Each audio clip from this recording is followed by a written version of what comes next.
That's my chair. Move over. No, Luis. No, that's me. Oh, there are not enough chairs. All right, all right. He doesn't get a chair. That's all right, I don't need a chair.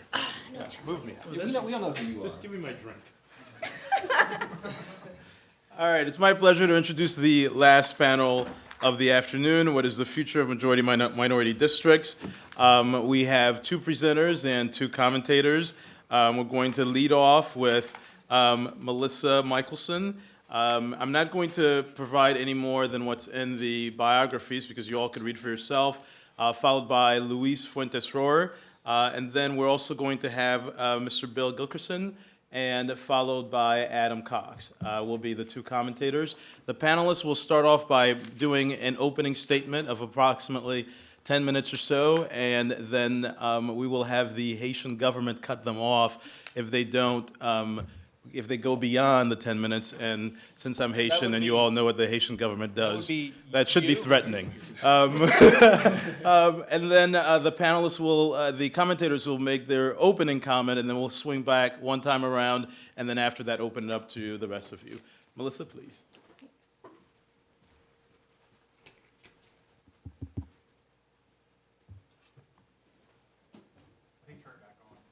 Did I just turn myself off? Oh, there we go. Okay. So, of course, when we talk about majority-minority districts, the tendency is to think about majority-black districts, and that is, after all, what historically the Voting Rights Act was aimed at, was at first eliminating black disenfranchisement, then eliminating black vote dilution. But as of 1975, Latinos have also been covered by the Voting Rights Act when it was expanded to include what are called language minorities. And given that my expertise is in Latino politics and not black politics, that's what I'm going to focus on, is the future of the future of majority Latino districts. So the aim of the Voting Rights Act is to ensure that everyone has a chance to elect representatives of their choice, and that has been interpreted to mean creating majority-minority districts, because otherwise blacks and Latinos and other minorities are outvoted, and we end up with all-white legislators, which, it depends how you define representation. We're talking about descriptive representation, substantive representation, or whatever, but there's value in descriptive representation. It's important to people. And so we have, as a result, majority-minority districts. There are a number of reasons why we need Latino majority districts before they were added, and so that would be before the 1980 round of redistricting. Districts were often drawn deliberately to make sure Latinos didn't win elected office, even when they were the majority in an area. And so extension of the VRA to include them allowed for reversal of that historic discrimination. And as a result of majority-minority districts, we have a number of black and Latino legislators. In fact, most of them owe their seats to lines drawn specifically to elect them. And so in terms of achieving descriptive representation for these groups, majority-minority districts are crucial. Even beyond maybe the normative idea that descriptive representation is a good thing, there are reasons why empirically they are good in terms of substance and outcome. In other words, having descriptive representation leads to other good things that I think most of us would agree are goals of our society. So for example, increased descriptive representation leads to increased substantive representation. It does lead to laws and policies that are written to better serve the needs and concerns of people of color. It also leads to enhanced civic engagement by those individuals, leads to increased political participation, increased political trust in the system. And political trust is hugely important for the clean workings of our system. It leads to enhanced compliance with rules and regulation. It leads to a better ability by legislators to do their jobs.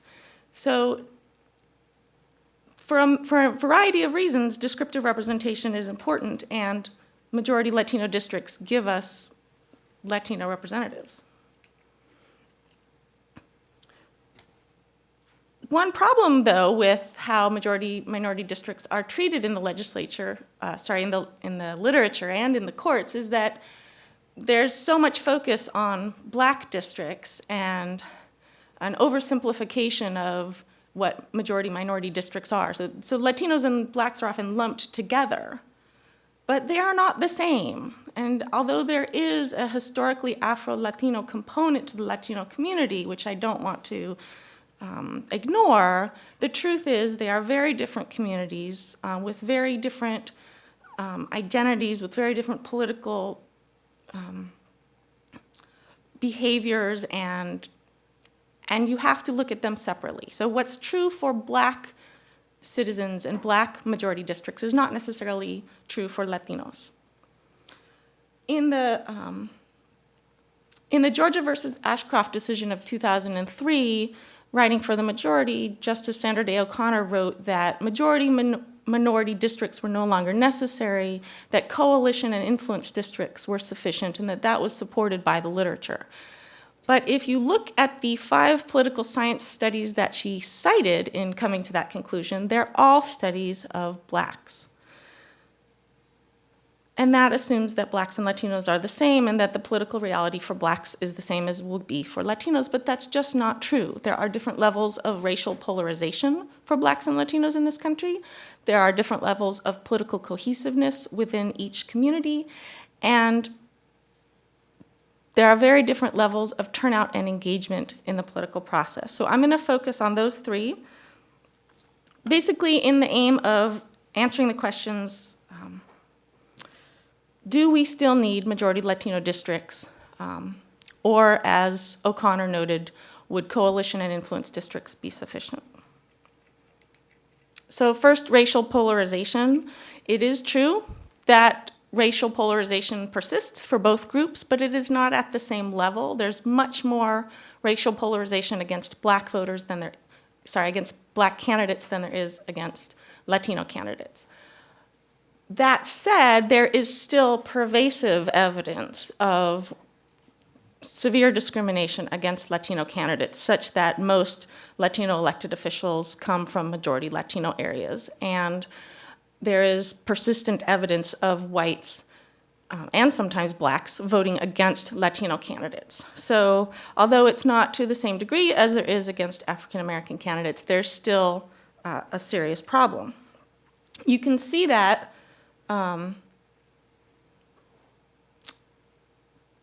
in the number of Latino representatives. So I'm going to go to the slide that shows the number in a minute, but there's currently only 25 Latino members of Congress. As you may know, Latinos are currently 15.4% of the population. Well, 15.4% of 435 seats would be 67 seats. So we're running a little short, right? There's a number of reasons for that. One reason is there's a lack of candidates. This is something that's quite parallel to studies of women in politics. There are not as many women in elected office as you might expect, given that we're half of the population, because women tend not to run, tend not to be recruited, tend not to be supported by the major parties. The same is true of Latinos. They are not recruited. They are not encouraged to run at the same degree to which white candidates are encouraged to run. And so although we have a bunch of Latino elected officials, it's still woefully discrepant with the size of their population. This is a list of the current 25 members, and as you can see, almost all of them are from majority Latino districts, right? Most of them also are from Texas and California, which is not surprising. So there's a few, there's 6 of the 25 that are from, I guess what you would call influence districts, but then most of them are from these supermajority districts.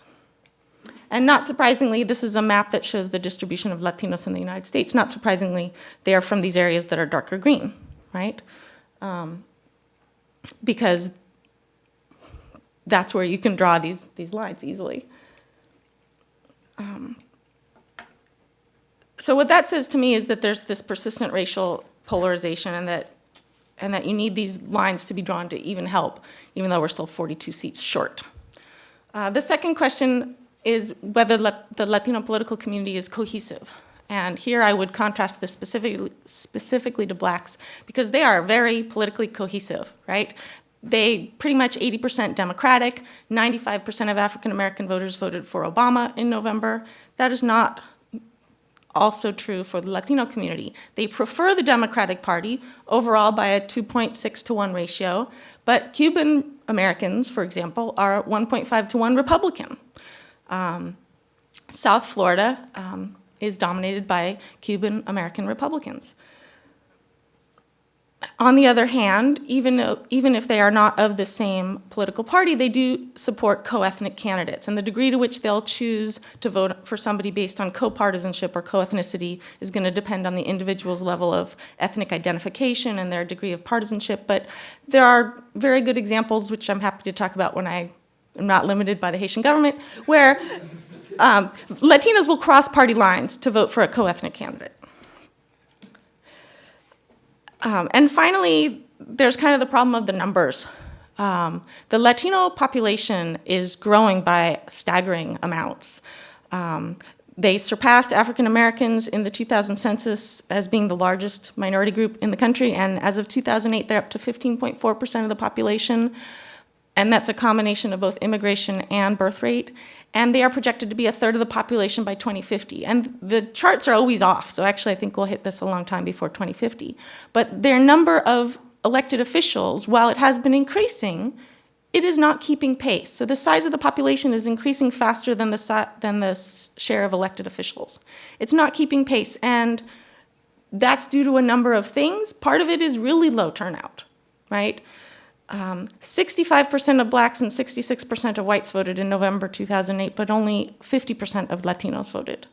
They are historically low in turnout, not only because of demographics, like low levels of citizenship, but even among citizens due to low levels of education, of income, of home ownership, of low age.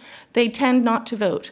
And they tend not to be recruited to vote. They tend not to be invited to vote, which is a huge part of what gets people to the voting booth, is being asked to come in and vote. Latinos are not reached out to by the major political parties and organizations, leaving it to community organizations like NALEO and Southwest Voter, and that really just doesn't fill the void left by a lack of partisan outreach. So to sum up,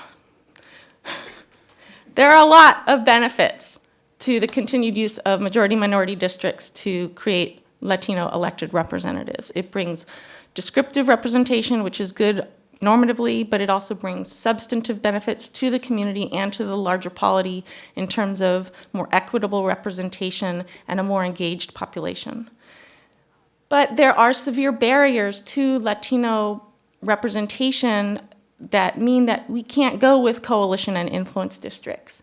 There just aren't a lot of Latino candidates because unless there's a good chance they're going to win, unless it's a Latino majority district, they don't tend to run.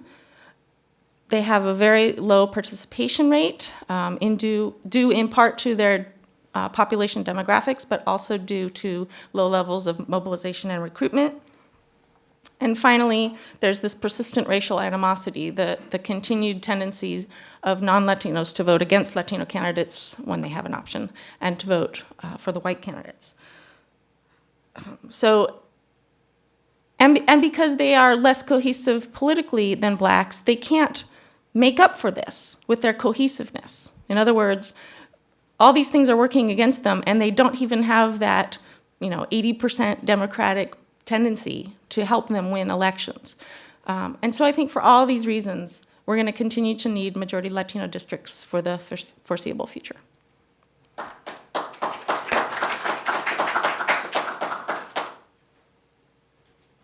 don't know what to do to put it on your slides.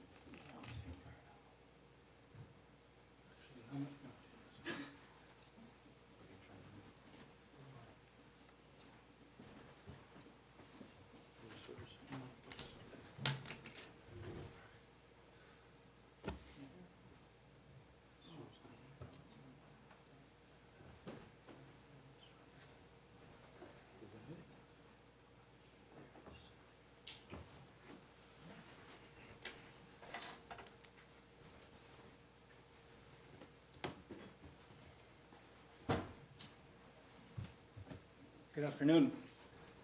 Thank you, students, Duke Law School. Thank you, Guy. Thank you, whomever I'm forgetting. I'm sure there's people that are not coming to mind. In my defense, before I start, let me tell you, maybe 2 weeks ago, I thought I took your pen. 2 weeks ago, I was given 30 minutes. He had another pen. I figured I took his papers and pen, I'd get more time. 30 minutes, 2 weeks ago, I got 30 minutes. Today I got 20, went down to 5, I'm back to 10. So I had a bunch of stuff I was going to tell you. Now I'm going to have to move really, really quickly, which is really, again, in my defense. How much time do I have? You've used up a lot of your time. Here's what I'm about to tell you. Basically, when I was told about the topic for the panel, it was quite broad, the future of majority-minority districts. I read that one of two ways. In fact, I read it overarchingly in one way, and it goes to Melissa's presentation a moment ago. Is Section 2 of the Voting Rights Act necessary any longer? In fact, I meant to say there, see, I did this quickly because I was told I had 5 minutes. The question really speaks to Section 2 in general, which really breaks up into two questions. One, is Section 2 necessary any longer? Or two, will it be around much longer? Meaning by that, of course, will the court, in fact, strike down the Voting Rights Act in general or Section 2 in particular?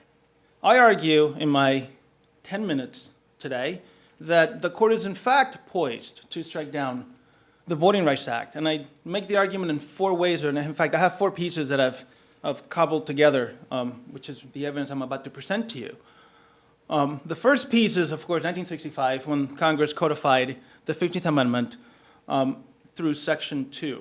Second piece, 1980, which is a big moment in the life of the Act. There's 2 pieces there, one, City of Mobile, second, City of Rome. One we talk about a lot, the other we don't talk about as much as we should, and I'm going to tell you a story about those 2 cases in a moment. 3, the third piece, and this one we've talked about a lot, is City of Bernie.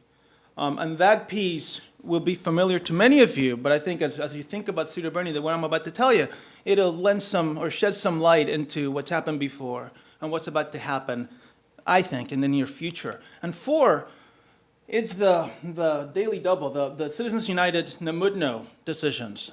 Turns out, the way I read these cases, we puzzled some time ago, the last 3-4 months, as to what the heck happened in Namudno. Why did the court do what it did? I'm about to tell you that as I read Citizens United, or as I understand the case, this is a recent campaign finance case, then it helps me at least explain what happened in Namudno and why I think that Section 2 and even Section 5 are about to be struck down at some point in the near future. So let me just start the first piece. Here's Section 2 of the Voting Rights Act. If you read the 2, the one on top is Section 2, at the bottom, of course, is the 15th Amendment. All Congress sought to do in 65 was codify the 15th Amendment through Section 2. And this is, in fact, pretty clear. If you look at the debates in 65, Congress barely spent any time talking about Section 2. The bailout came up. Of course, Section 5 came up, although not as much as you would think. The literacy test requirements or the withholding of them, that came up, of course. Section 2 was barely talked about because, I mean, it's self-evident. All we're doing is codifying the 15th Amendment. So it happens, because it wasn't doing all that much, it remained dormant until about mid to late 70s. Comes 1980, my second piece, and as I said, I mean, there was stuff happening then, the Whitcomb versus Chavis case, White versus Register, there's all kinds of case law coming through the 14th and 15th Amendments, but Section 2 just lay there, dormant, to be used at a later date, or perhaps never to be used at all. Comes City of Mobile in 1980, and it's the first time the court says, in fact, yes, Section 2 codifies the 15th Amendment, we agree. Yet, notice, the 15th Amendment, all it's doing is protecting the right to register and vote. It doesn't do much more than that. And by the way, it doesn't protect specifically vote dilution. The 14th Amendment, in fact, does that. But of course, you need to show discriminatory purpose, which was, if you read the scholarship here, this was a big moment in the life of the Act because the standard set by the court was much too high. And you make good argument. You can make good arguments that Congress wasn't really intending to do that. And I could, if I had more time, I would actually walk you through those. But maybe in the Q&A we can talk about that.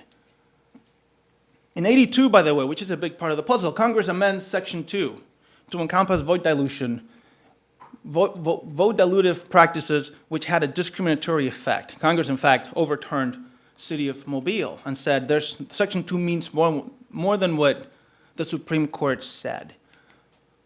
They do this, tellingly, under its power to enforce the 15th Amendment, the power Congress shall have power to enforce, so on and so forth. This ought to look familiar to you if you've been involved in the City of Bernie debates of the last 10 years. Before I get to that case, I think City of Rome is quite telling. Why? Well, because if Section 1 of the 15th Amendment prohibits only intentional racial discrimination, could Congress outlaw practices under its power to enforce that amendment that have only a discriminatory effect? Personally, I think that's a hard question. You might, of course, disagree. Well, in City, and we'll get to that in a second, the interesting for my purposes at the moment, the court said, yes, you can, Justice Marshall, and that was actually telling. That case came down the same day, which is why, I'm assuming this goes back, which is why I stuck in City of Mobile there. The same day they decide City of Mobile, they decide City of Rome, and they say the Section 2 means one thing, but on the question of congressional powers, we will read them more expansively. Comes in City of Rome, then Justice Rehnquist, he dissents, and he gives us this. This is a remedial grant of power, and Congress only has power to enforce, he wrote. Of course, this wasn't new. We saw this before in the Morgan case. Morgan, Katzenbach versus Morgan, Justice Harlan made a similar point. But notice, these are the only two justices dating back to the 1960s who'd ever made this argument. It hadn't garnered much support on the court. Of course, then comes the third piece. You're throwing me off. I'm in the groove here. City of Bernie, of course, called all of that into question. The argument was, or the new standard for the court was a statute must be, and I'll give you the whole history, and in a Q&A I could fill that in if you're interested. In the interest of time, let me just cut to the chase, right? The City of Bernie case stands for the proposition the statute must be congruent and proportional to the remedy in question enacted by Congress. Otherwise, meaning if the statute is not congruent and proportional, then Congress is acting substantively, not remedially, right? They're not enforcing what Kennedy said, pre-existing rights, they're making new ones, and that Congress can't do. And for that, they cited to Marbury, U.S. v. Nixon, and cases that you've seen before. Well, here's, from City of Bernie, there's three lessons to think about. One, right, the question of congressional, and this is not new, by the way, the question of congressional power, it's a question of empirical judgment. Excuse me. How many violations exist in the world out there as we understand them? And how does Congress choose to respond to them? And then, of course, how many violations are enough, right? Congress is going to have to make these calls, and the court is going to then say, well, congruence, proportional, it's up to us to decide whether you make that determination correctly. Second point, note how old dissents finally percolate and become law. The two dissents I called to your attention a moment ago, the Rehnquist dissent in City of Rome and the Harlan dissent in Morgan versus Katzenbach. They were dissents not garnering much support, whereas 20 years later, or 20, 30 years later, they become, in fact, law. And three, notice this is something that people point to repeatedly, how in City of Bernie, the court cites to the VRA as a model. To many people, that is evidence that the VRA is a model statute, and therefore the VRA is safe. Well, maybe. But in fairness to the City of Bernie decision, the court, if you look at it, right, they're talking about Section 5, not Section 2. And to me, more interestingly, go back to the dissent that arguably began this line of thinking, Justice Rehnquist's dissent in City of Rome. Here's what he said. And notice, right, they looked at Justice Rehnquist on the remedial question. Here's what he said on the Section 2 question. After a decision in City of Mobile, there's little doubt that Rome has not engaged in constitutionally prohibited conduct. This is 1980. I also do not believe that prohibition of these changes can genuinely be characterized as a remedial exercise of congressional enforcement power. Thus, the result of the court's holding is that Congress effectively has the power to determine for itself that this conduct violates the Constitution. And of course, this result violates previously well-established distinctions between the judicial branch and the legislative or executive branches of the federal government. This 1980 City of Rome, this is Kennedy and Bernie. Not quite to the letter, but pretty close. So in the end, the argument is if you go back to Justice Rehnquist, if they went back to the Rehnquist, opinion in City of Rome for the point about congressional powers, arguably they'll come back to him as well for this point because the two follow directly. So then let me just give you the final piece, and I'm sure I'm running out of time, so I'll be briefer than I have been. The final piece is the two cases that just came down within the last year, Namudno and Citizens United. The campaign finance case first, Citizens United. Here's what's curious about the case. One, the procedural posture. You may remember the case came to the court. They wished to re-argue the case. They sent the attorneys back to argue the case again, and they came back. And in the end, what they were going after, the majority in Citizens United, was the Austin case. And in fact, by 5-4, they overturned Austin. The argument being they set the court, the campaign finance jurisprudence back where it should have been. But that was curious because there were things not argued by the parties. There were things that parties had actually dropped below, but the court was interested on that point, on that case, the Austin case, so they asked the parties to proceed thusly. Second is the avoidance doctrine. The court had many ways to get rid of the case in Citizens United, yet it chose not to. And that compares interestingly to the Namudno case, where they in fact didn't have the same escape hatch, but used it all the same, and by an 8-1 decision, they got rid of the case on statutory grounds in a way that the statute just simply could not be read. And the third one, and I'm happy, by the way, to talk about any of this, assuming you think it's controversial in the Q&A. And the third point that's interesting to me is when Kennedy talks about the law and the court breaking ground and the law being put back where it should be, he's citing dissent by himself, by Scalia, by Thomas, by Rehnquist. Well, actually, Rehnquist is not one of them. Point being, these things ought to be looking familiar, right? Think about the case, the term before, the Namudno case. These things could be applied to that case as well. The Namudno case is a Section 5 power where everybody thought the court would actually strike down Section 5 of the Act. The oral arguments led us to believe that they would, and instead they avoided the question, set it aside on a curious statutory reading. So let me give you the lessons I take from Namudno and from Citizens United. One, the court is a strategic institution, and two, political attitudes matter, which is, in fact, this is not really not my particular insight. This is a big body of work which we could actually talk about in the Q&A. But then here's why Section 2 and Section 5 are in trouble, in my view. Here's what they tell us. This is the 5 justices. Justice Kennedy, and this goes back to Miller versus Johnson.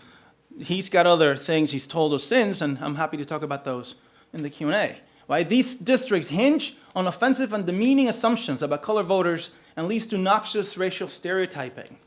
We know about Justice Thomas, right? He thinks these districts exacerbate racial tensions. We know about Justice Scalia, who of course joins Justice Thomas in his opinions, the Holder versus Hall and others, and he said, this is moving away from the Act's purpose. The way we interpreted this Act is not the way we have been or the way we should be doing it. And of course, we know Chief Justice Roberts in LULAC, he declared famously, this is all a sordid business that's divvying us up by race. I don't think there's any question that these 5 justices are not friends of the Voting Rights Act. So in the end, taking what we know from the way the justices behave, the argument is, and in fact, the way you explain Namudno, because the argument is, and I'll close with this, why, if this is true, why wouldn't they strike down Namudno when they had a chance? My argument, right, the court as a strategic actor, the best I can tell you is that they had Austin in their sights. Imagine had they struck down Section 5 last term, only to move this term to strike down a portion of the Campaign Finance Act. In the end, they made a call, they made a choice, they made, to my mind, a strategic choice, which is to say once Citizens United gets normalized by the legal culture, then the act appears to be next. Thank you.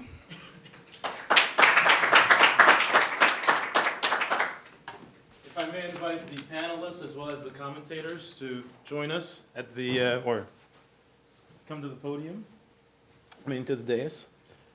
And then I think, Bill, you're up first, please. Okay, you want me to, I can. Wherever you'd like, I can do it here. please.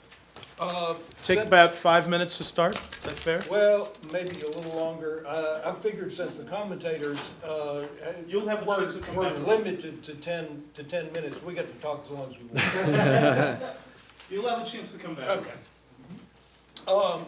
Can you hear me? Oh, okay. When I read the papers by Professor Fuentes-Rohwer and Professor Michelson, I thought maybe the best, since I come from the world of the legislature and drawing lines and that kind of thing, I figured the best thing for me to do is to try to figure out if minority districts are going to go away. As Professor Fuentes-Rohwer says, what would the world look like, or specifically what would my world in North Carolina look like if minority districts were not required by the Voting Rights Act? And I think the answer may depend on whether you've had them before, whether you already have any minority districts, or if you don't. And my thoughts go back to a statement made by a Democratic legislator in the early 1990s. I'll tell you what he said in a minute, but I wanted to kind of quickly set the stage as to what the context was at the time that he said the remark. This was the early 1990s. North Carolina, we were redoing the House, Senate, and congressional districts. And North Carolina has 40 counties that are subject to Section 5 of the Voting Rights Act. So we had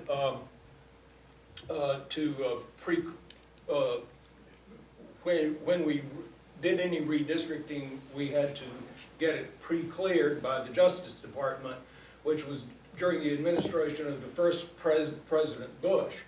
At that time, the Justice Department was taking the position that that the Voting Rights Act required the maximization of minority districts, proportional representation through districting of minority districts. And there were Republicans in the legislature, and probably all over the country, I think, who were pursuing the strategy of trying to use that theory to force the Democrats to draw as many minority districts as they possibly could to put all the black voters, who tended to be the strongest part of the Democratic base, into districts, so that the rest of the districts would be as white as possible and easier for Republicans to win and therefore get control of whatever the legislative body was. And it was in this environment that the notorious 12th congressional district was drawn. The one that went down Interstate 85. Because of the North Carolina, before the 1990s, did not have any minority congressional districts and did not have any minority members of Congress, no majority minority.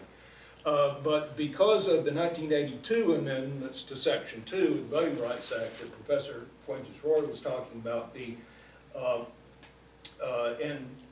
and the Jingles case, the Democratic-controlled legislature in 1991 knew that it was going to have to draw a minority congressional district and a bunch of minority districts in the state Senate and the state House. The Republicans got busy and drew all sorts of shadow plans that had 2 minority districts. That there was one that would involve the rural part of northeastern North Carolina, which is heavily black, and connect it with the northern Piedmont, with Durham. And there was another one that they had starting in Mecklenburg County in Charlotte and going down to Wilmington, and it would pick up, it would pump up the minority percentages by including the black percentage by adding to the black percentage, the Lumbee Indian concentration down here. So, and there was even one plan that was floated, that the Republicans were floating around, that had 3 minority districts, 3 minority congressional districts that used pretty much every trace of minority concentration in the state and stuffed them into those districts. And they were going around and talking about this. So the Democrats drew a congressional plan in 1991 with 1 majority black district, and the Bush Justice Department denied pre-clearance. They signaled that there needed to be more minority districts, and there were these alternative districts that the Republicans had drawn that the Democrats saw as box office poison for them. So the Democrats were then tried to figure out, is there a way that we can draw 2 minority districts that doesn't just hand over control to the Republicans? And they found a way that was involved the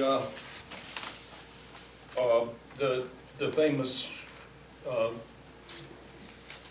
I-85 congressional district from Charlotte up to Durham. What they had was not compact at all. It was a bug splat in the east and a praying mantis in the Piedmont, and it was a partisan Democratic response to a partisan Republican use of Voting Rights Act. Later in the 1990s, a halt was called to this this particular form of the game with the Shaw decision that said racial gerrymander, that this was a racial gerrymander, and it could only be justified with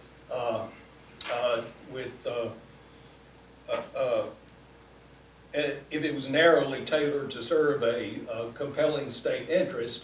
And other courts said that a compelling state, that the voting rights, that Section 5 of the Voting Rights Act does not encompass Section 2, that just a violation of Section 2 is not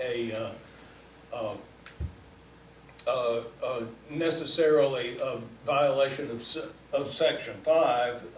That Section 5 is really about retrogression. And then there was a further case that I think Bossier Parish won, that said a Section 2, that Johnson versus DeGrande said that Section 2 does not require the maximization of minority districts. So all that happened, and in fact it was done by, I guess an irony was that it was done by a U.S. Supreme Court led by Republican appointees, including Sandra Day O'Connor.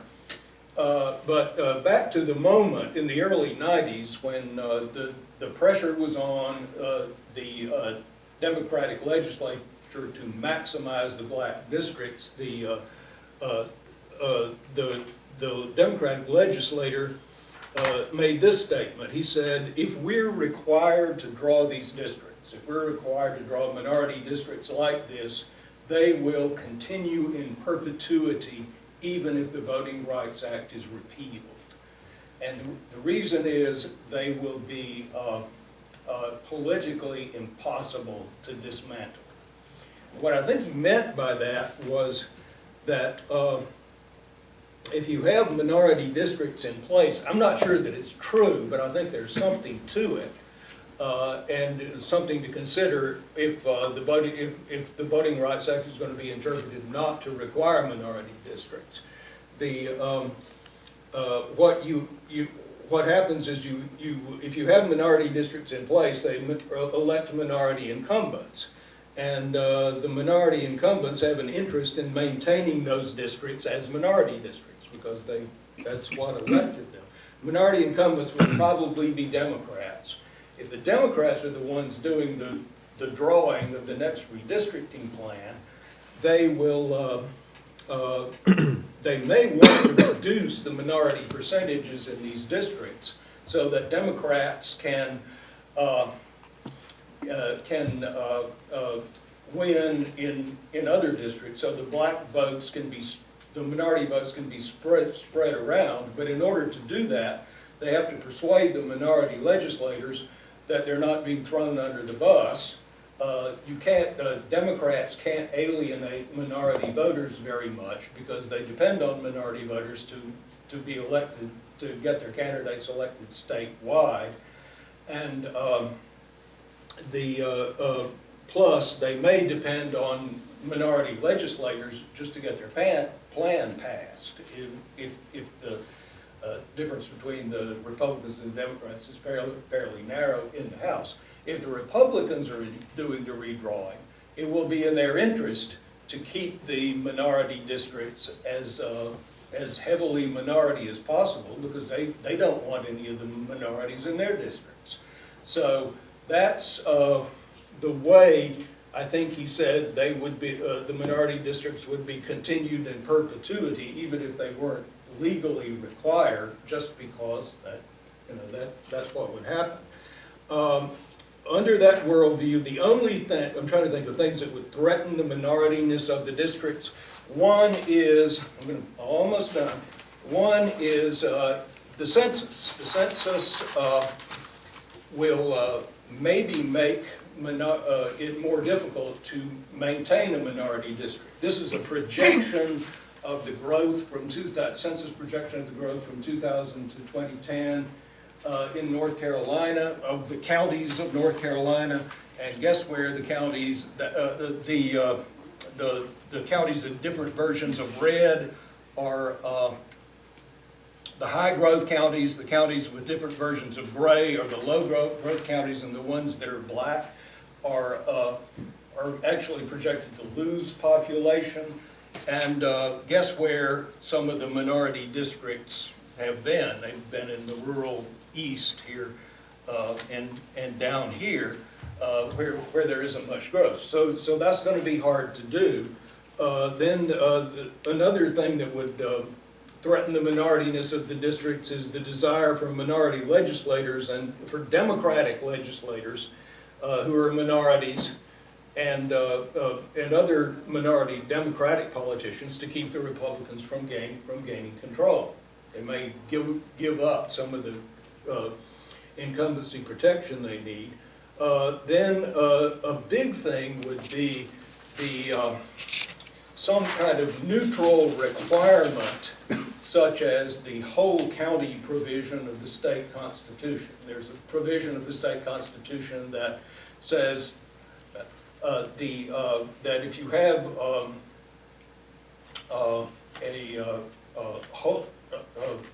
you're supposed to keep counties whole. You can't divide counties in the creation of state house and state senate districts. This is not true of congressional districts.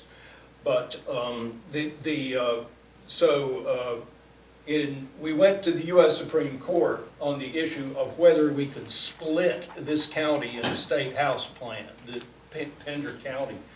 The state argued that it had to split that because it needed to create a minority district in Wilmington and Pender County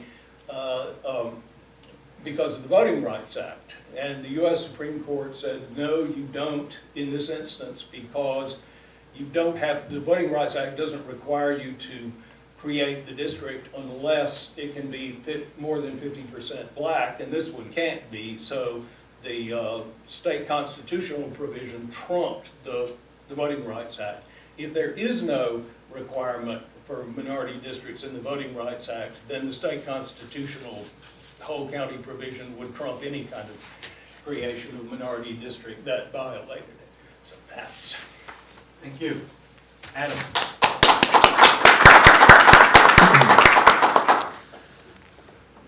Okay, so thanks to Toby and the students and Guy. That was as quick as I could get it out to reserve my time. Just 10 minutes? I get 3 minutes, right? So, We'll come back to you, Adam. yeah. I mean, as a former litigator, I'm used to reserving part of my time for rebuttal. So can I do that up front? So I want to, I think, steal Luis's organization because I think it's exactly the way I was thinking about these papers, which are super interesting.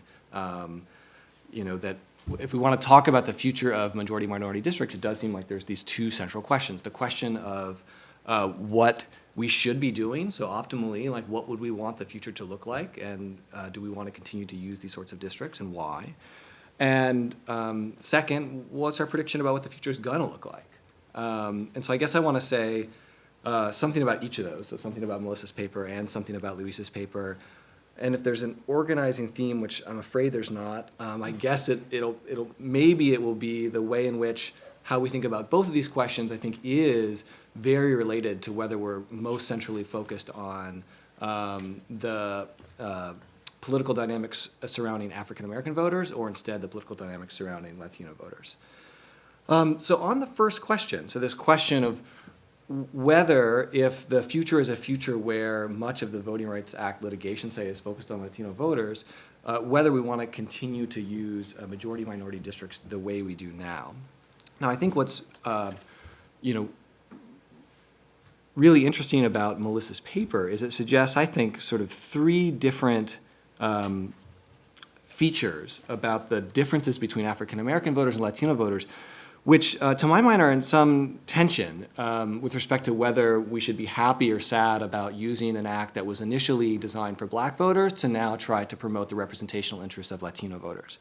Another way to think about this question is, what if we were starting from scratch and designing the system just for Latino voters? Would we design the system that we have now? So what are the three things, all three things that you mentioned? So the first thing is the level of residential segregation.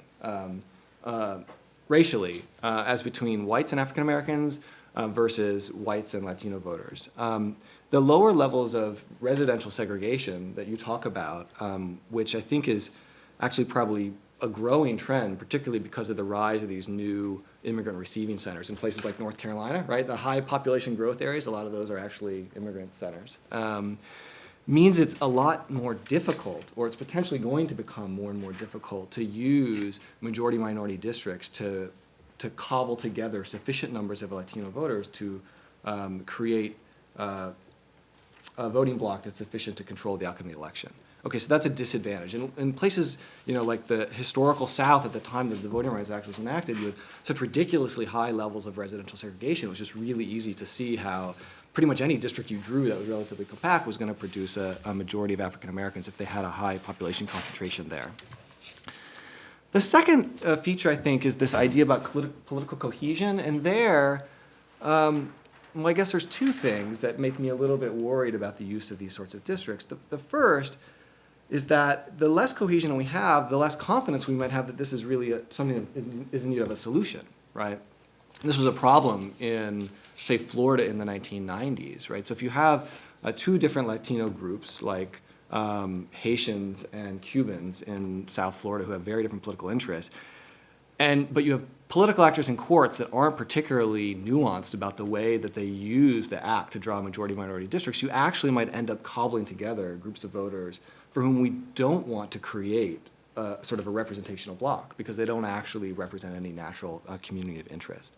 So that's on the one hand. On the other hand, to the extent that there's more political integration of Latino voters in a lot of these places, we might worry about the effects over time of creating lots of these districts. So, you know, one common question about the act and the use of these districting schemes is whether we imagine it as a permanent solution to representational ills in America, or instead is a kind of transitional mechanism that's supposed to get us to a place where we have, multi-ethnic coalitional politics.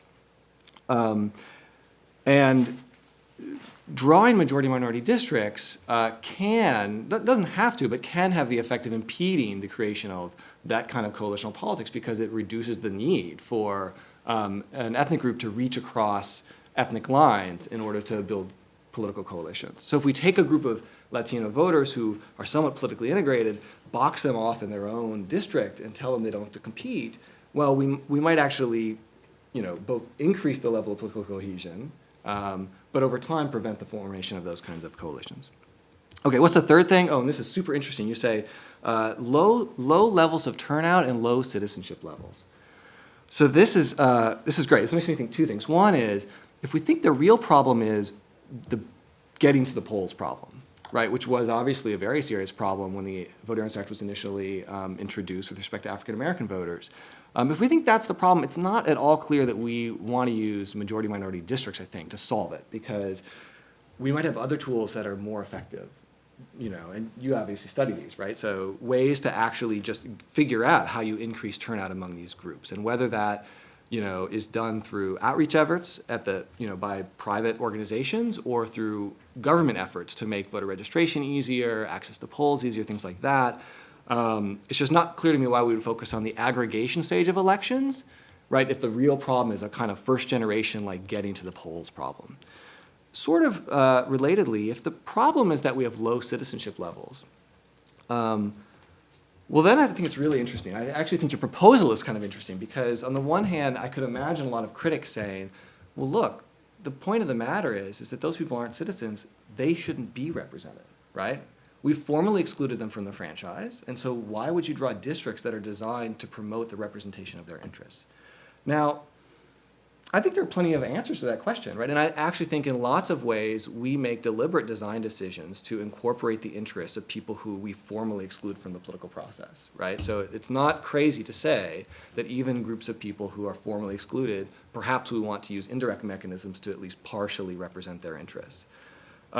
So that's a big normative claim. So I think we have to come to terms with it. But if we thought that was right, then I think that might actually be a very interesting kind of argument in favor of majority-minority districts in this context, because it might represent a kind of interesting second-order strategy to represent those interests when it's not clear what other institutional mechanisms we would use.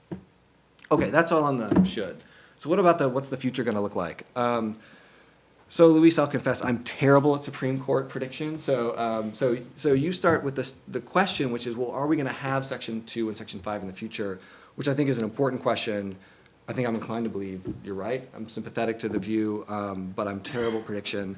So I guess, to incorporate Bill's ideas, I also wanted to try to think about, well, if you're right, if the court actually were to strike down Section 2 and Section 5 or some combination, or interpret them in order to not require these districts, what would the world actually look like? So what would the parties do? And in a way, I guess it's related to the ultimate prediction about what the court will do, because of course, you suggested, I think in your talk, the court is strategic. So if it were true that both the parties really, really loved these provisions, then that might actually make it less likely that the court's going to strike it down. And there is this common story, right, about the Voting Rights Act reauthorization, which went something like, the reason it got reauthorized was the Democrats really liked it because they were substantively committed to minority representation. The Republicans liked it because they thought it was good for them from a political perspective.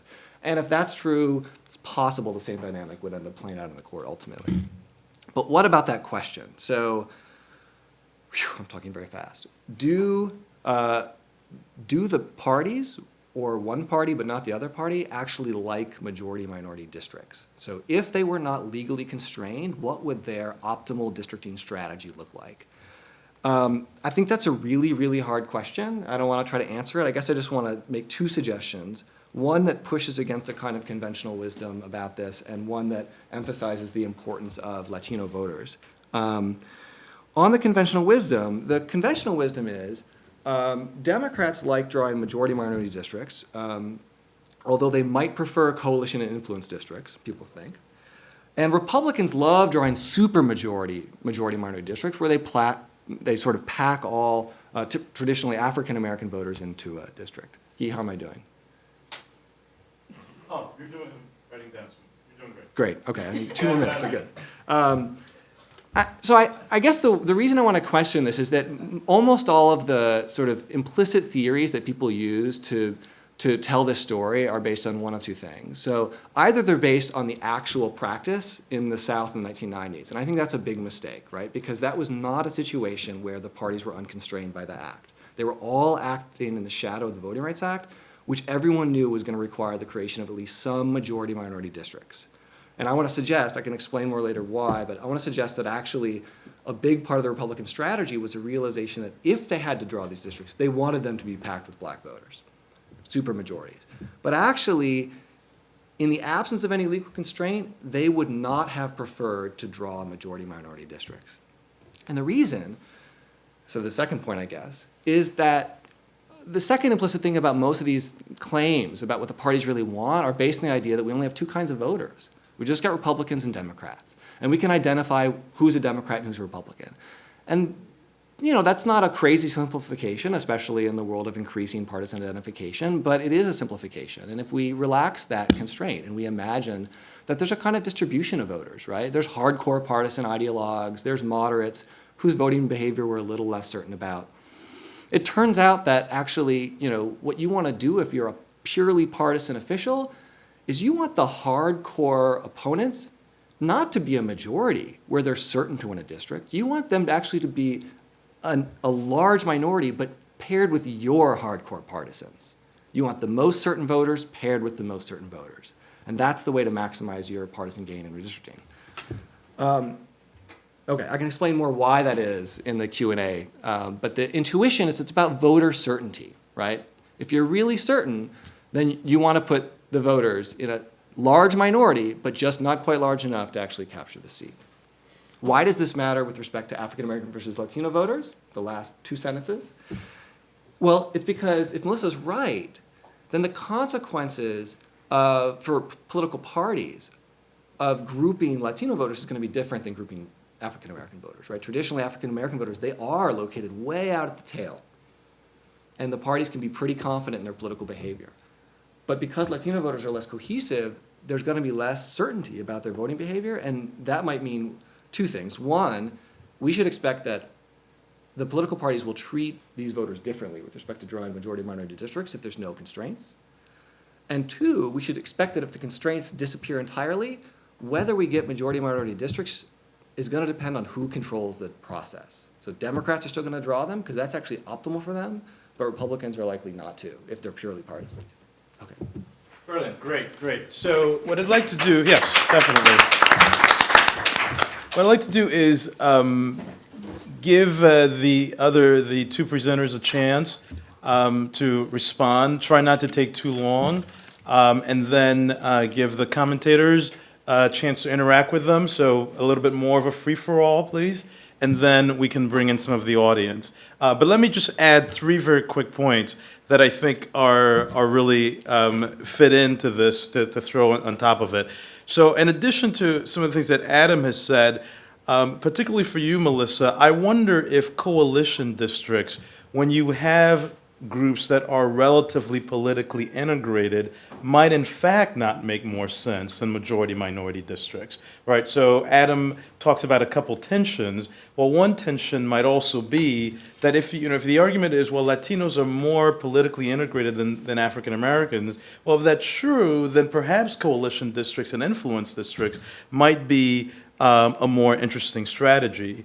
And for the both of you, I also wonder, this is the very interesting citizenship point, Adam, that you bring out, and maybe for all three of you, if Citizens United, Luis, you brought that case up, if Citizens United stands for this concept that you don't have to be a natural citizen to have representational rights, right, or political participation rights, right? If you could broaden out that concept, I wonder if that doesn't help you also, Melissa, when thinking about the representation of citizens, and so throwing that into the point that Adam makes. And then the last point, again, to maybe the both of you, if not at least all four, if not all four of you, is to what extent does the constitutional analysis, that's particularly with respect to the the constitutionality, future constitutionality of the Voting Rights Act, Section 2, doesn't diverge for Latinos and African Americans, right? So that's implicit in some of the underlying comments, but I wanted to make that a little bit more explicit, right? So if the argument is that, look, Latino political behavior is still at its early stage, then maybe that's different from African American political behavior because that's at a later stage. Now, granted, you don't have the same issue of heightened sense of racism, right? That gave us a rise in 1965, but nevertheless, because you have an early stage and you see Kennedy being much more conscious of Latinos, for example, in the Lulac case, than African Americans. I wonder if that at all helps. All right, see, that was done in under 2 minutes. Good. Okay, now let's see you guys match it. So open it up, and whoever, Melissa, you want to go first? Take whatever you want, and let's do a bit of interaction. Mm-hmm. All right. Well, I just want to say first that it's funny that some of the stuff that the discussants and Guy picked up on are the bits of the paper that I edited out of the last version, so I'll have to change the paper back to include that stuff about representing non-citizens and things like that. The situation for Latinos is very different, and to pick up on Adam's point about residential segregation, Latinos are much less likely to be residentially segregated. And so, for example, when you look at city council plans where you're looking at what would be the benefit of bringing in a district election plan versus an at-large plan, studies have shown that the at-large plans definitely discriminate against African-American voters, but that at-large plans are actually better for Latinos, and that the key there is turnout. And so I definitely agree that it is a lot about turnout and not necessarily drawing the lines. On the other hand, majority-minority districts that then lead to Latino elected officials have been shown consistently to significantly impact Latino turnout. If there is either a viable Latino candidate or a Latino already in office, it has a huge effect on Latino turnout. So, in fact, one of the ways to get Latinos to vote is to put up Latino candidates. So they're not completely distinct. And as far as coalition districts go, which is the only other thing I want to respond to really quickly, the problem with coalition districts, as shown by a variety of analyses, particularly in California, where there's quite a few Latinos, you might have noticed, even over here in North Carolina, they're taking over the state. We are taking over the state little by little.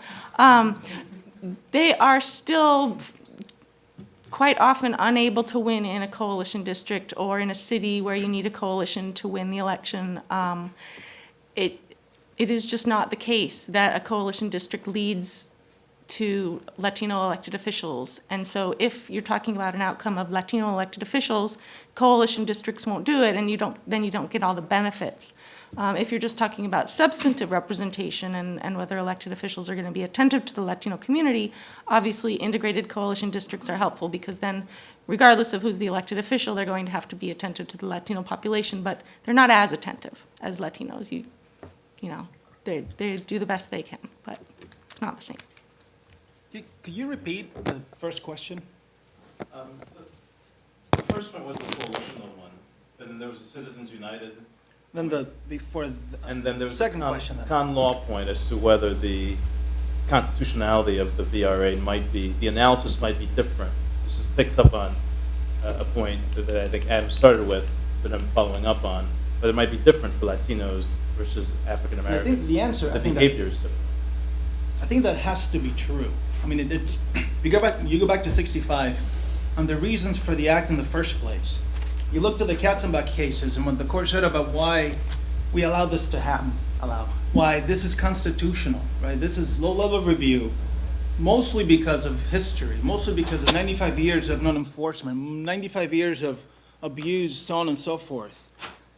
Once you bring in Latinos, the arguments are very different. And I'm not sure, I mean, Adam asked a question that I found really interesting. In fact, he asked two. If you start from scratch, what would the act look like? Surely it will look different than what we have today, of course. But the second, which goes to the Latino point, should the act be deployed the way we deploy it today because of low turnout? I mean, and that point, to me, is interesting because making that argument would be really hard in terms, or in light of what we actually ended up doing in 65, Section 5 and Section 4 coverage, subjecting states to what we have done for very good reasons. The point being, right, you have a history that led the act to be passed. Latinos don't, of course, share that history. So that to me, the interesting point about LULAC and Kennedy and LULAC, and this is a point I pick up in the paper, but I didn't have time to tell you about, there's something happening with Kennedy. The Kennedy of Miller versus, I kind of set it up because it helped me in my presentation. The Miller v. Johnson Kennedy might be a different Kennedy than the Bartlett and the LULAC Kennedy. He's evolving, to be kind to him.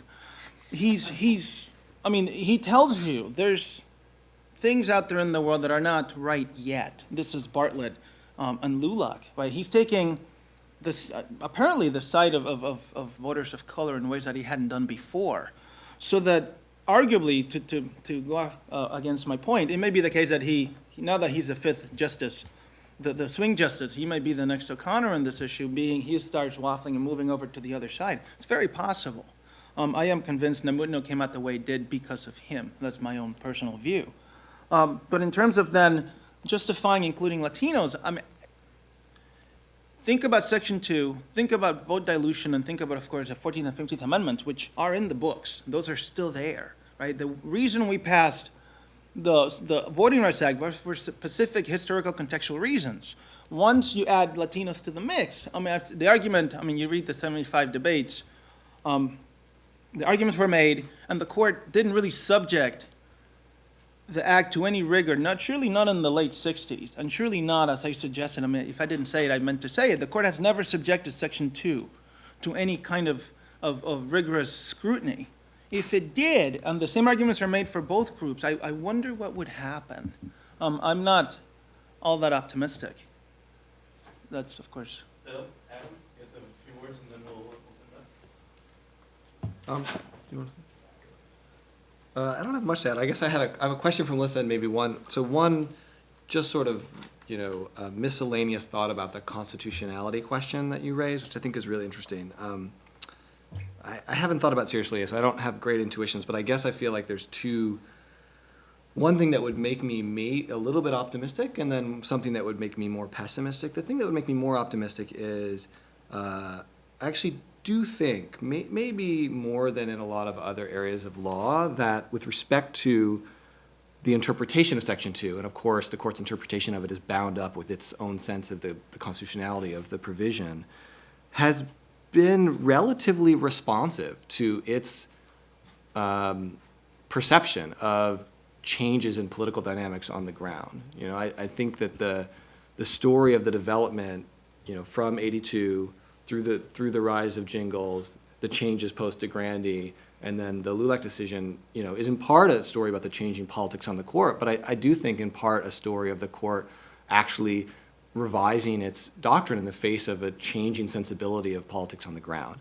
So if that's right, then that might be encouraging, that we would think the court, if people could tell this sort of a story to it, would be responsive to it and more likely to preserve the constitutionality of the act if it felt like there was a nascent political coalition that still needed protection. I guess more pessimistically, outside this area, that when the court has confronted the constitutionality of race-based decision-making over the last 20 or 30 years, I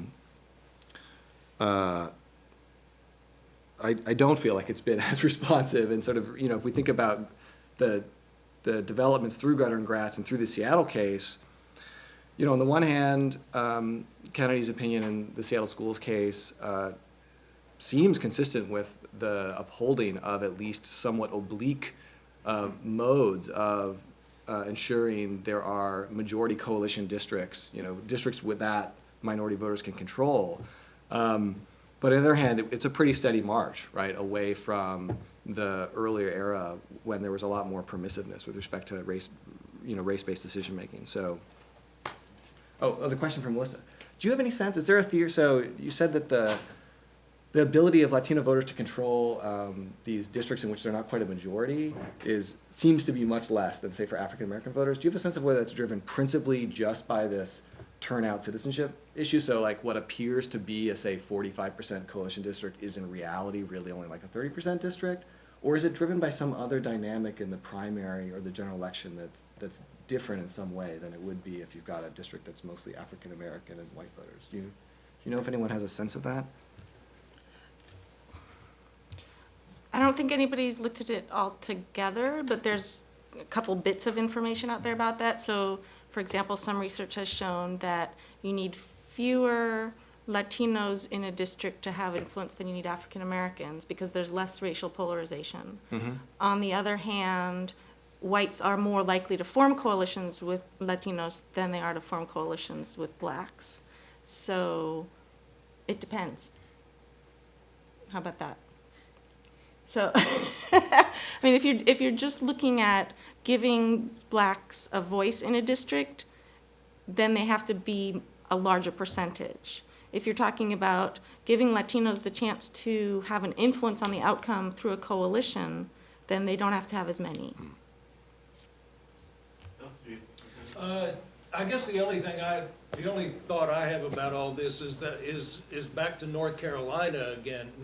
And Latino districts. North Carolina does not have any tradition of Latino participation in politics as a bloc. But on the other hand, I think we were the state that had the highest growth of Latino population in between 1990 and 2000. So people are wondering North Carolina political people are wondering, well, when is this going to kick in? When is this something that's going to matter?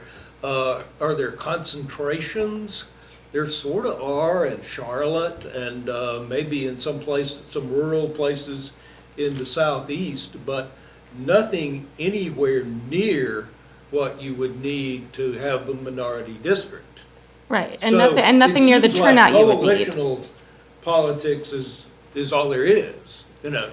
I think it's just a matter of time. Just wait a couple more decades, and Latinos will have taken over the state, and then you won't have to draw the lines. All right, Dick and then Heather.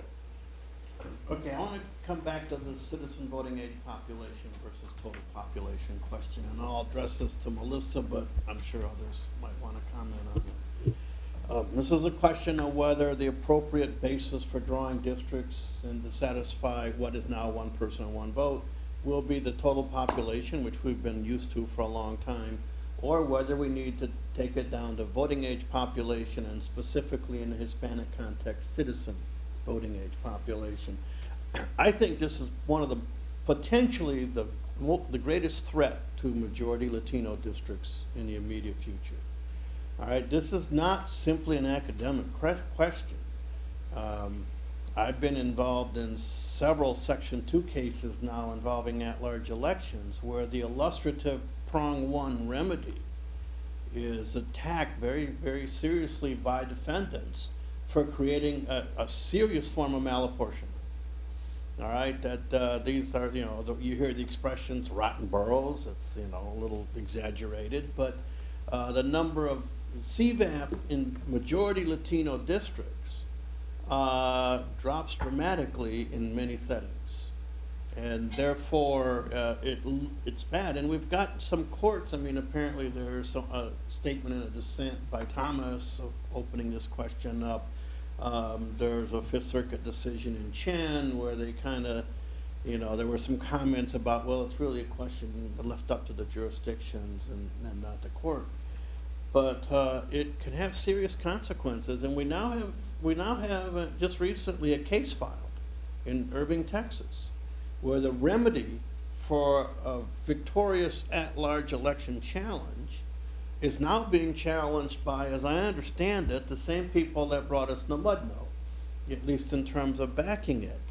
And they're challenging the remedy now, which has a majority Latino district, on the grounds that doing it on the basis of total population is a violation of the Constitution it must be done on the basis of citizen voting age population. If that becomes a law, Latinos are, I think, in deep trouble, and the existence, the continuation of these districts may take a big hit. And we can get in later if anybody wants to, but well, let me also say that we've had a couple cases now where the defendant jurisdictions that have lost Section 2 cases on at-large elections are now coming back to the courts and saying, well, fine, but we don't want single-member districts. We want limited voting or cumulative voting, and they open up the opportunities, and there's certainly good theory and some empirical evidence to support that. And judges have said it's not a beauty contest. It's not for the plaintiffs to choose. It's for the defendants. They get first crack. They come back. And the judge's discretion is limited to, does it cure the dilution? Not any other policy questions. If it's their choice, does it cure the dilution? So, I mean, I'm not speaking necessarily for or against these alternatives, but I will put it on the table that I think Latinos had better really start studying these alternatives hard, because one, they can offer opportunities to replace single-member districts. And secondly, you may be going to have to live with them at the local level more than they have in the past, because it's a remedy. I think small local governments, school districts especially, are going to come back and say, no, we want to preserve the at-large feature. We'll just change the voting rules so that provides opportunities for minorities to get representatives of their choice. Well, on the That's other about hand, 2 there's actually a spreading tendency to extend voting rights in school board elections to non-citizens, given that Latinos are so young and have school-age children and are much more likely to care. And in fact, if you look at rates of attendance at school board meetings, Latinos lead the pack among all subgroups of the population. So that's the first I've heard of that problem, but I have seen a lot of evidence of Latinos gaining voting rights even when they're not citizens. And given that Latinos are the fastest growing segment of the population, and given that both Democrats and Republicans would like to get Latino votes, I don't think you're going to see any sort of widespread strategy on the part of either party to piss them off. Well, it may not be party-driven. It may be ideologically driven by conservatives, the same kind of, as I say, I think the case is, as I understand it, the case in Irving is funded by the same people that funded Namud. The lawyers may be different, but it's the same group. What's the guy's name? I forget. What's the lawyer? I don't remember. He opposed the extension of the Voting Folks in Rights Texas Act are again and on things them, like that. All right. Heather? So two questions. One for Melissa. I mean, one of the things that I find so interesting about the world of political science versus the world of law is just the incredible disconnect between how political scientists talk about these things and how the court talks about these things. And I just want to just say, the court, not me, because I have a different set of normative premises in the court. But the case that you made for Latino majority district, and I'm someone who believes in Latino majority districts, so I'll just put my normative cards on the table, is exactly the case to undermine the ability to get them from the court. So the court is of the view that racial minorities are not immune from the obligation to pull, haul, and trade, and that's a liberal who says that. Pull, haul, and trade like any other interest group. And so here, this is the case that they hear. One, racial polarization isn't as bad.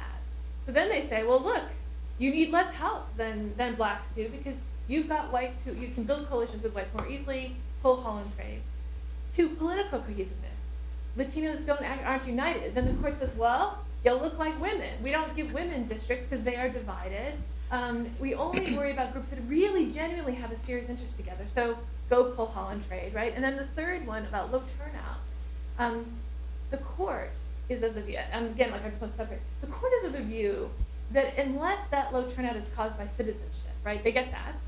But if it's just the failure of the community to mobilize and get out the vote, that's not a responsibility of the government. That's the responsibility. Again, I don't want to distance myself from all this, but you know, the only argument I think they'd find persuasive on that one is that once you pull out socioeconomics, which you might argue are cast by past discrimination, for example, how do blacks and Latinos of the same socioeconomic groups turn out? I think the answer is Latinos turn out at a lower rate. Yes, much lower. So all of those things are just the opposite. And then if you add at the end of it, and by the way, we really need descriptive representation, the court would say, no, in fact, we believe the Constitution should be blind.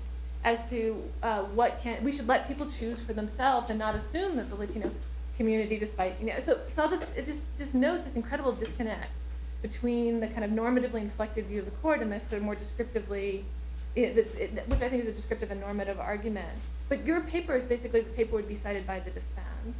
And I sort of am curious. I am worried about that, actually. So that's Yeah. I'd be curious about your thoughts. Well, there's a little bit more in the paper that I didn't talk about how Latino political cohesiveness is increasing. So it's not as politically cohesive as the Black community, but it's actually getting better, in part due to Republican actions, in part due to the number of Cuban Americans as a subpopulation decreasing. But yeah, I mean, I had the same reaction to reading over my own draft, which is, wow, you know what, I'm not sure this is really going to be the most helpful paper. And I would welcome any suggestions for how to neutralize that or respond to that, because I would hate for the paper to be used that way, given that I am definitely have an opinion about Latino majority districts. So I mean, I agree. The problem with the paper is there's a lot in there that opponents would be able to pick up on, and I tried to give plenty of evidence of the consistent racial polarization, the increasing political cohesiveness, et cetera. But yeah, that's a problem with the paper. Yeah, quick question for Lisa. So Lisa, the one thing about if the court is a strategic actor, then I guess the main question about if Title VII goes down and the voting rights goes down, if the court ever holds what you say they're going to hold, the whole Voting Rights Act, all of Title VII out the window. And the question is, do they have the balls to do that? And more explicitly, if they're strategic actors, right now what they're doing is death by 1,000 cuts. So they're chopping up pieces of the Voting Rights Act, gradually making it weaker and weaker and weaker and weaker over time. And so they're sort of, they're rendering it invisible. Why, if you're a strategic actor, why risk another Citizens United and Obama telling you, humiliating you in public at the State of the Union address? Why not just continue with death by 1,000 cuts? It just seems like it's just a politically more strategic way of doing it. Yeah, maybe. That's a good point. On the Title VII point, I was telling Guy about this a few days ago. Doug Laycock, he wrote a piece in William and Mary right after the Bernie case, where he actually had a whole footnote talking about if Bernie's good law, look, he showed about 10 federal statutes that do exactly what RFRA, the Religious Freedom Restoration Act, that did and still do exactly what the court said you can't do. Interestingly, those haven't been challenged, and the court is not interested, largely because of the point you made. I mean, you have to bide your time, which is the point I was trying to make in 10 minutes, which I couldn't quite get out. It's because you took 10 minutes. Because the point about Namudno, right, it was clear from the oral argument that they have great misgivings about the Voting Rights Act. Will they have what it takes to do it? Good question. And in the end, the point you make about, right, rather than go after the entire thing, you can still do what you've been doing, which is just pick at it and narrow it as you have. However, if you bring a frontal challenge, like in Namudno, they weaseled out in a way that, I don't know that you can, in fact, I know you can't read the statute the way they did. You can't. But they did. You bring in the next case, what are they going to do then? I mean, how could you do it? I mean, I guess you could do the same thing. Well, or I suspect Kennedy will be the one to say, well, I told you in Bartlett and I told you in Lulac, right? Everything isn't great yet. I'm not there yet, which is the point about, the troubling point about City of Bernie that I made, and the point about Rehnquist and City of Rome, which is once it becomes an empirical judgment, what makes Kennedy or anybody on the court any better situated than Congress, for example, to decide the question? So your point is well taken. I mean, in the end, they could keep muddling through and do what they've been doing. But as the questions keep coming up, and they will keep coming up, how will they find ways, in light of what they've said? I mean, their language is pretty clear. They're not fans. So how do you keep, you can still keep deferring like they have. To say, well, it's legitimate. It's Congress can do this because, but surely as the cases keep coming up, it's going to get, I suspect, harder and harder. And in the end, I think you're right. I mean, strategically, one argument is we shouldn't take on Congress again. We need to take our time. The other one is their attitudes are so strong that they won't be able to help themselves. I just wanted to ask, do you think they're less patient, they become less patient with death by 1,000 cuts as they become older? I mean, and some of the members of the conservative majority are in their 70s now.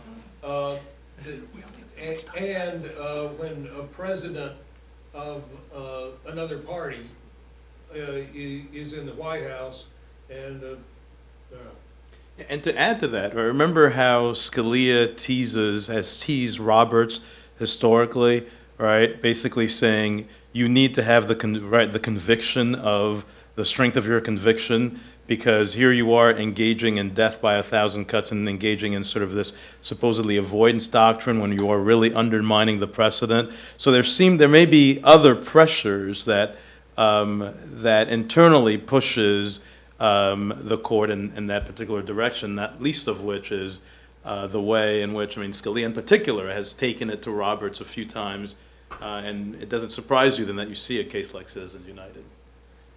And back to Heather's point, the first point to Melissa, it's right on target, which is what I meant earlier when I was talking about justifying majority Latino districts. It's really hard to do. Aside from your political misgivings or not about whether we should have these normatively, constitutionally, to make that argument, it would be really hard, which is the point about once the next Section 2 case comes up, or the next, they haven't had that many because they haven't been interested in that question. I suspect they will become more interested in the near future, and once they do, if would the court say, well, for black, imagine the case, for blacks we'll do, but Latinos, we can't justify it for you, so we're going to slice you out. In fact, the 75 amendments, that would be crazy. But making the argument, I think it's pretty hard in light of what Heather's, I think she's right. Well, they've actually, I should say, just sort of quasi-empirically / anecdotally. In another project that I've worked on in the past, we had a data set which was of all litigated voting rights cases under the Act, and it is true in that set, and obviously there's settlements and all kinds of other stuff going on, the success rate for Latino plaintiffs is much, much lower throughout this entire period. So the court has kind of always been on to this question. I think it's not like this is suddenly a new question for the court. Yes, Steve, take a couple more and then call it a day. Yes. Well, I'm thinking about a couple of things Adam said that I'm trying to connect to the morning panels as we think about the future of the Voting Rights Act and the future of the districting process generally. And although my question springs out of something Adam said, I'd be interested in anybody's reaction to it, which is, Adam, you had phrased the constitutional question partly in terms of an observation that the court seems to be sensitive to the politics on the ground in addressing that issue. Do you think that sensitivity includes or included sensitivity to the heavy partisan way in which the districts are generally drawn? And thinking about it, particularly the other element of your comment, Adam, about whether the two major parties would themselves, otherwise unconstrained, continue to like the Voting Rights Act, I took itself a comment contingent on continued partisan control of the districting process. If that were to change, how would all of those political sensitivities about the constitutionality and the party's preference for this type of statutory requirement shift, or would it shift? Yeah, that is a good question. Everything is really tangled together in many, many ways. So it's difficult to untangle, but I guess I think a couple things. One is I think it is true that in litigated cases, particularly LULAC is probably the best example of this, the court is clearly sensitive to the way in which the partisan motivations of the legislative assemblies are tied up with the sorts of minority districts that are getting drawn, right? LULAC is probably most easily interpreted as a case where Kennedy thought, basically, I want to do something about this crazy mid-decade redistricting, and the easiest doctrinal tool for me is Section 2, and it's kind of annoying that that's the way that they went about it, was to move around this majority-minority district. Second point is this, that generally, I think this is sort of a point about minority representation and partisan gerrymandering. Ideally, what we would love is a system where we could disaggregate those, and we could design legal rules that would promote minority representation without at the same time constraining the choices of one party or the other. So that it was didn't come with any partisan bias. And I think, unfortunately, so long as, people's racial or ethnic identity is correlated with their location on the ideological spectrum, it's just not true, Now, maybe that's something, again, that's going to be different about the future if Latinos are more evenly distributed throughout the spectrum, right? If they are, if you can't judge the voter's location in the ideological spectrum just by looking at his or her race, then you're not going to be motivated to place that voter in a district because of his or her race, right? And so the kind of statistical discrimination we see now just won't be an issue anymore. So that's the hope. That the unfortunate thing is, I think that's not going to occur anytime in the near future, particularly for African American voters. And that means the court there's a basic question it has to just deal with, which is if it's committed to the project of continuing to support minority representation, it has to know that that will bring with it a set of legal rules that both create some partisan bias, right? Like helps the Democrats maybe, and that the parties will want to manipulate because of the partisan bias. Ready? Is that a jump? I'll jump in. Go ahead. Go ahead. It's right now. It's you and Dick, so you might as well. Luis says it's impossible to imagine the Supreme Court saying that the Voting Rights Act is constitutional for one group and not another, blacks, but saying not Latinos. I actually just think that there's the death by 1,000 cuts, the last cut, is the polarization measure, which I imagine Bill has some knowledge of. So in Bartlett, the Supreme Court is seems ready to tell us that racial polarization is a number that is not what any political scientist would call racial polarization. It's the numbers that we've been using in the 80s and 90s would not satisfy what the Supreme Court said racial polarization was in Bartlett.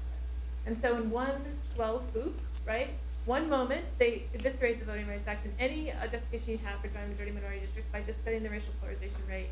It's completely invisible. It's technocratic, right? What American has a view on, Americans have a view about whether corporations are people. They do not have a view about whether or not racial polarization should be set at this number or this number. And you could white out the Voting Rights Act for almost everyone, or maybe even everyone, on a completely sort of technocratic statutory ground. What do you think? I'm curious what your prediction is on this. Wow, that would be incredible. But do you think I just think it's more likely than the Armageddon it's of death by knocking down the stealth, borders. right? It'd be stealth cuts, right? You wouldn't have the headline be, I think that's right. It wouldn't be the court did this. It'd be the court interpreted the statute, and so it happens. They did what the statute demanded. That's strategically speaking. That makes a lot of sense. But what about this? We actually had this discussion in my class a few days ago, which is the one assumption is that sort of the knife that you see in front of you approach is too difficult for the court to do. But that assumes that the political process would react so negatively, at least going forward in the future, to sort of a very direct attack on majority-minority districts or the Voting Rights Act in particular.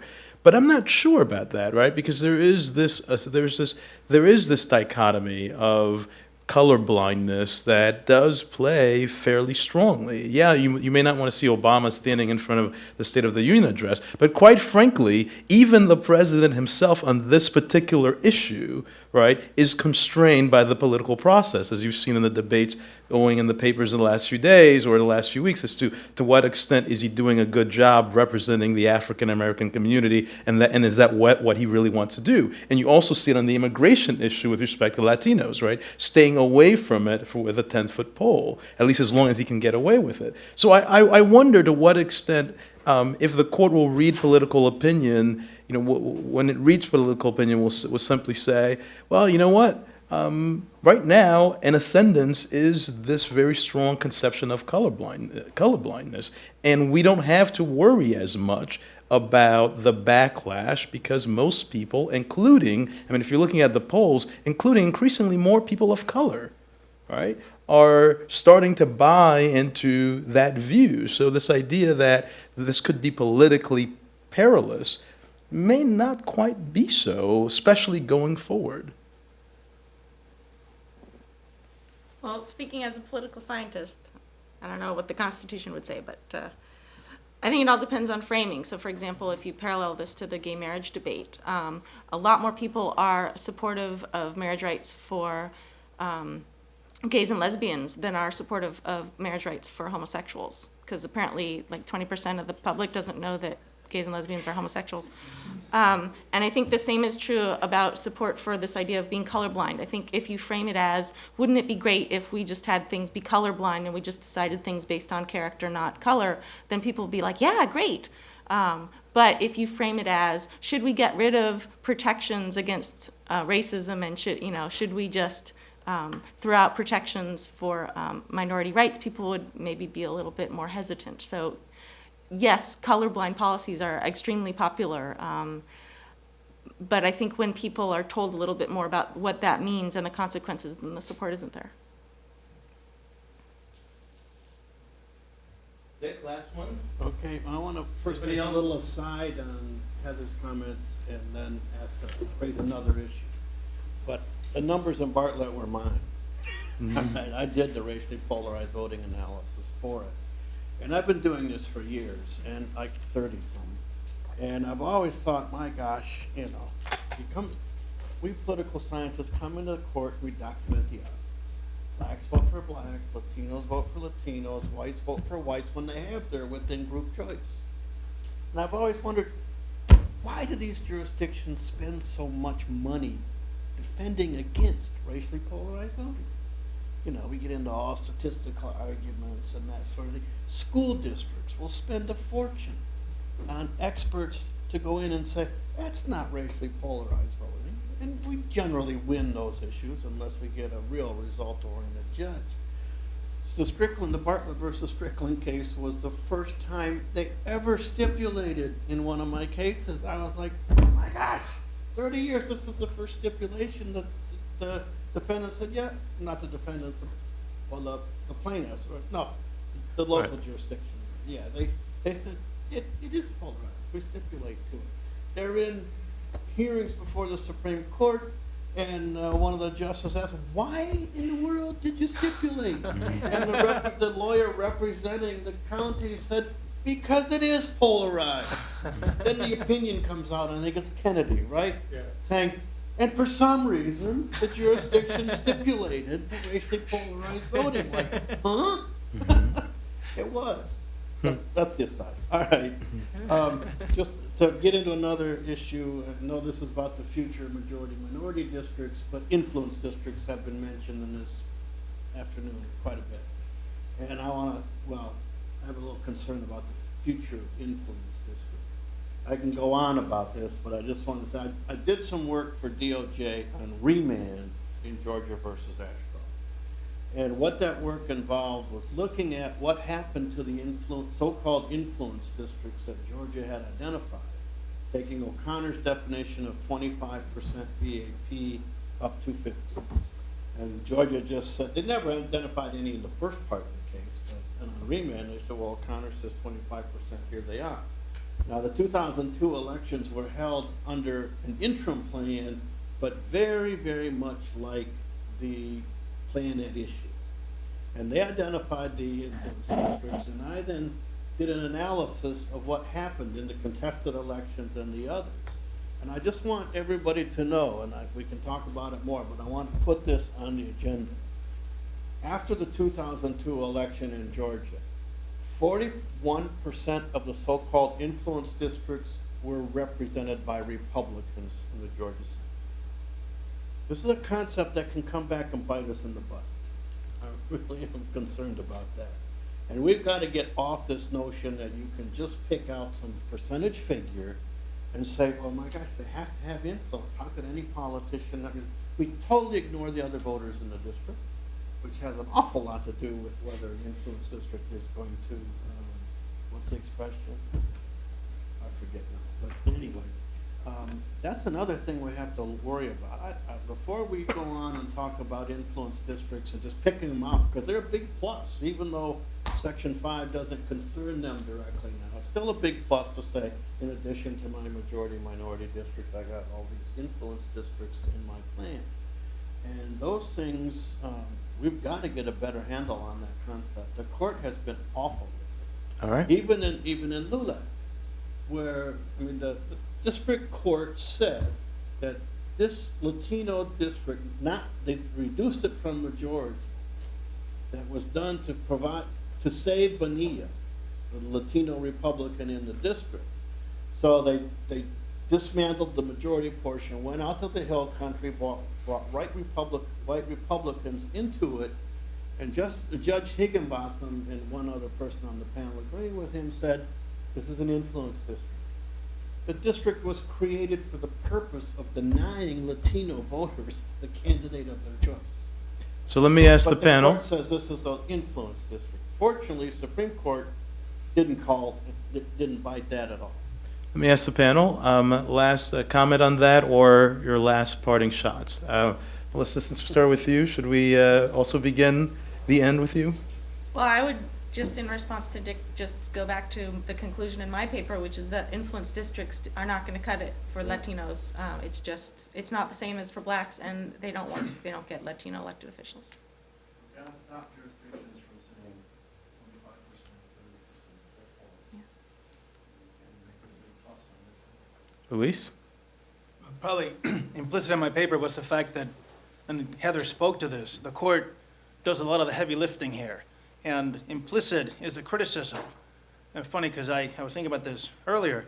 I'm the one who brought up the court. The panel in the morning, the afternoon, everybody on this panel, nobody brought up the court, but I did. Funny, I'm the one who, now I'm telling you, I wish the court did less rather than more. The court's driving the doctrine, of course, that's what courts do. They're driving, as Heather pointed out, they're driving numbers, and as Dick pointed out, they're driving the numbers, they're driving how many districts, they're driving what we do or don't do in redistricting. Assuming we agree that this is highly political, assuming we agree all the questions we've raised throughout the day, to put the court in the middle ought to be not puzzling, because that's what, that it shouldn't be all that surprising, but we should at least take a step back and say, maybe there's other ways, which is an encouraging thing about this conference, right? We didn't talk about the court at all. Rather, we talked about other ways that we ought to be driving the process, such as, for example, Heather's keynote on this morning's panel, and everybody, pretty much everybody but me. And this is basically a defense that I did it for a particular reason. So don't read me the other way. Thank you. Bill? Parting shot? Parting shot, just an afterthought, really. The Republican strategy of trying to pack minorities into districts, which we were talking about in the early 90s, is not gone. There is a lawsuit out there still challenging the State House and State Senate plans that draws a model district that has as many more than 50% minority districts as they can put in it. And they say these are required under Section 2 of the Voting Rights Act, even after Bartlett v. Strickland. I don't know that the suit's going to go anywhere, but that idea is not dead. Okay. Professor Cox. I guess just to piggyback on that, and maybe to tie in this question about influence districts in all the panels, I think that, I think what today's symposium made clear is that, it's both the interaction between partisan gerrymandering and racial redistricting that determines what the outcomes are in these districting arenas. It's obviously mediated through the set of legal rules we have, but so much of what we tell ourselves about them, the kind of conventional wisdoms and common stories, doesn't always take account of the fact that there's the background legal rules and say the 90s, the 2000s influenced what we think are the preferred strategies of the party. So if we're going to have a future where the legal rules look a lot different, then I think we have to learn a lot more about what we think the political parties are going to want to do in the absence of today's legal constraints. Guys were great. Thank you. Please join me in thanking you.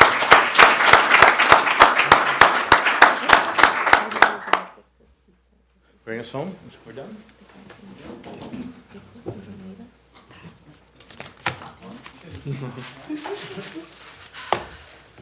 Well, thank you, everybody. That's it for the symposium. I want to thank everybody who came. I want to thank all of our guests.